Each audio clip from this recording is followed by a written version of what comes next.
अब आप लोग शांत होकर बैठिए। शुभ संध्या। हमें सबसे पहले अपने मातृभूमि के प्रणाम करे छिए। यहाँ पे उपस्थित सारे लोगों के नमन करे छिए। हमरो नाम शुभम कुमार छे। हमरा ठेठी उतना अच्छा ना आवे छिए। मम्मी के मैं 1 महीना पहले बोलिए कि अहाँ सारा चीज हमरा दिल के, बट लेकिन हमरा अपना मातृभाषा नहीं सीखल के।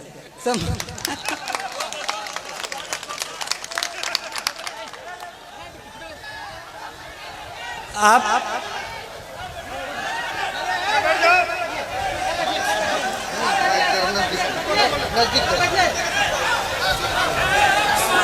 ठेठी मैथिली का एक बोली है। आप अपने बच्चों को सारा लैंग्वेज सिखाइए। आप ठेठी भी सिखाइए, हिंदी भी सिखाइए और इंग्लिश भी सिखाइए। आप लोगों को लगता होगा कि मैं ऐसे ही बोल रहा हूँ, लेकिन मैंने जब अपनी ट्रेनिंग एकेडमी में सबसे पहले गया तो वहाँ पे सारे यूपीएससी क्रैक किए हुए बंदे थे। सारे वहाँ पे जो भी थे सब रैंकर थे, टॉपर्स थे। तो सारे लोगों ने पूछा कि शुभम तुम हिंदी क्यों बोलते हो, तुम्हारा मातृभाषा क्या है? तो हम बोले कि मातृभाषा ठेठी है, वो कभी सीखे ही नहीं। सो वहाँ पे सारे लोग बोले कि उनकी तो हिंदी तो दूसरी भाषा है। सारे लोगों का कुछ ना कुछ उनका खुद का भाषा होता है और वो उस पर गर्व करते हैं। तो मेरा ये कहना है कि आप अपने कल्चर को, अपने संस्कृति पे गर्व होना चाहिए। जहाँ भी मैं गया वहाँ पे शुरुआत में लोग बोलेंगे कि एक बिहारी है, लेकिन धीरे धीरे उनको यकीन हो गया कि बिहारी क्या कर सकता है।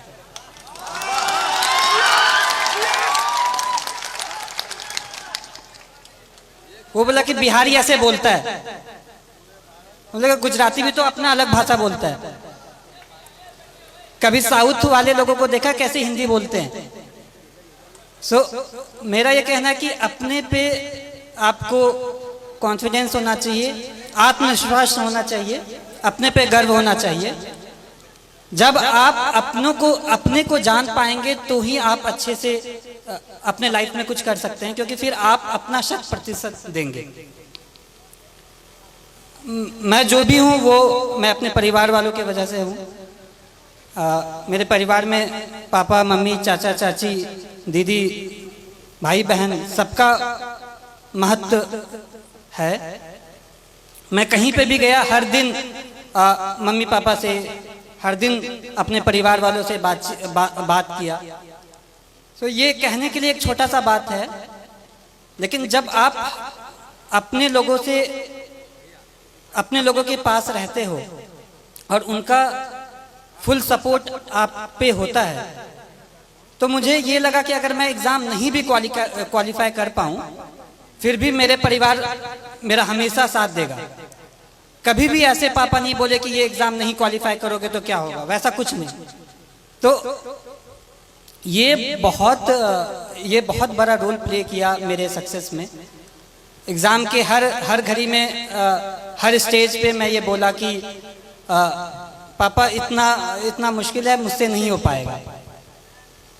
लेकिन पापा कहते थे कि नहीं, तुम कर सकते हो, तुमको जितना विश्वास तुम पे है उससे ज़्यादा मुझ पे तुम पे है। तो ये सपोर्ट जो है वो बहुत यूनिक रहा, वो बहुत अलग किस्म का सपोर्ट रहा। और दूसरी बात जो पापा कह रहे थे कि चाचा भी कह रहे थे कि घर का माहौल अच्छा होना चाहिए। तो अभी तक मैं एक इंसिडेंस मैंने नहीं बताया है कि मुझे असल में मोटिवेशन कहाँ से मिला। एक बार ऐसा हुआ कि पापा को याद भी नहीं होगा, बालदेव दादा मेरे घर पे आते हैं। वो अपनी बेटी की शादी के लिए कुछ 3000 रुपये पापा से उधार पे लिए होंगे, और उनकी बेटी की शादी पापा यहाँ मंदिर में कराए थे। तो पापा ने ये नहीं कहा कि 3000 रुपये मैं दे रहा हूँ, वो कहा कि नहीं, आपको वापस करना है। फिर वो मेहनत किए और फिर वो 3000 वापस जब दे रहे थे तो मैं भी देख रहा था। पापा ने सारा नोट काउंट किया 500 के नोट से, फिर एंड में 3,000 रुपये दादा को दे दिया कि ये आपकी मेहनत की कमाई है, ये अपने साथ रखे। ये मैं कहना चाहता हूँ कि इससे ये क्या हुआ कि वो सामने वाला मेहनत किया, वो कमाई, वो फ्री का पैसा नहीं समझा। इसी तरह मैं भी चाहता हूँ, मेरी ये कामना है कि मैं भी लोगों के लिए काम करूँ। एक बार रिजल्ट आ जाना बड़ी बात होती है, लेकिन उससे बड़ी बात है कि लोगों के आशाओं पे खड़ा होना।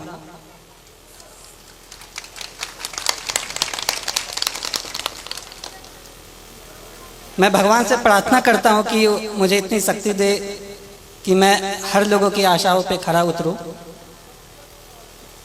इसके अलावा आप जो भी रहें, लेकिन सबसे पहले आप आदमी अच्छा बने।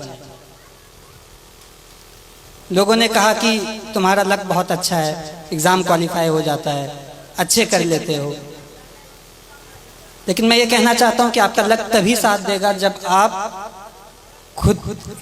खुद के लिए आप सही हो, आप दूसरों के लिए सही हो। आप दूसरों की मदद करें, आप पे भगवान मदद करेगा।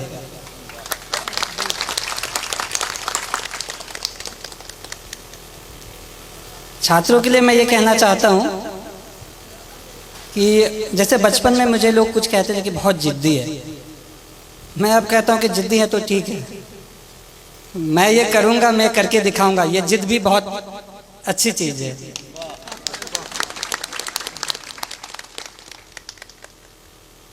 जिंदगी में उतार चढ़ाव हर किसी के जिंदगी में होता है, मेरे भी जिंदगी में रहा।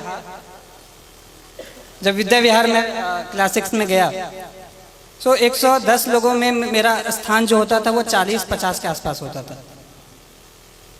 लेकिन पापा मुझे कभी फोर्स नहीं किया कि तुमको पहला स्थान ही लाना है। क्लास 6 में ऐसे ही रहा, 7 में भी क्लास 40 के आसपास ही रैंक रहता था। क्लास 8 में किसी ने मुझे कह दिया कि शुभम बहुत लकी है, 40 के आसपास रैंक आता है, सेक्शन ए में चले जाते हो। विद्याविहार में रूल था कि टॉप 40 वाले को सेक्शन ए में रखते थे। तो फिर मैं ये सोचा, मैंने प्रण लिया कि मैं ये करके दिखाऊंगा कि ये बस लक नहीं है, मैं मेहनत करूंगा। सो छात्रों को ये कहना चाहता हूँ कि जब आप प्रण लेते हैं, आपके पास एक प्रॉपर प्लान होता है, आप उसको इम्प्लीमेंट करिए और धीरे धीरे आप खुद का एक बेहतर सेल्फ बन के निकले। आपको ये हमेशा लगना चाहिए कि आज का जो मैं हूँ वो कल का जो मैं बनूंगा वो आज के मैं से बेहतर बनूंगा।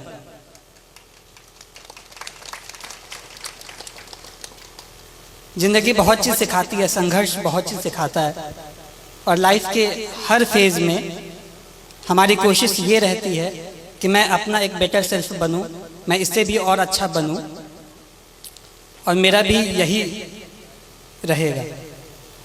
लास्ट में मैं एक पंक्ति बोलूँगा कि कर्मण्ये वधिकरस्ते माँ फलेषु कदाचन, अर्थात आप कर्म करिए, फल की चिंता ना करें, फल तो कभी ना कभी आ ही जाएगा। धन्यवाद। शुभम कुमार को बहुत बहुत धन्यवाद और को उसके जीवन की शुभकामना के लिए धन्यवाद कहना चाहता हूँ कि आप लोग इतनी की तादाद में यहाँ आए, मुझे बहुत अच्छा लगा।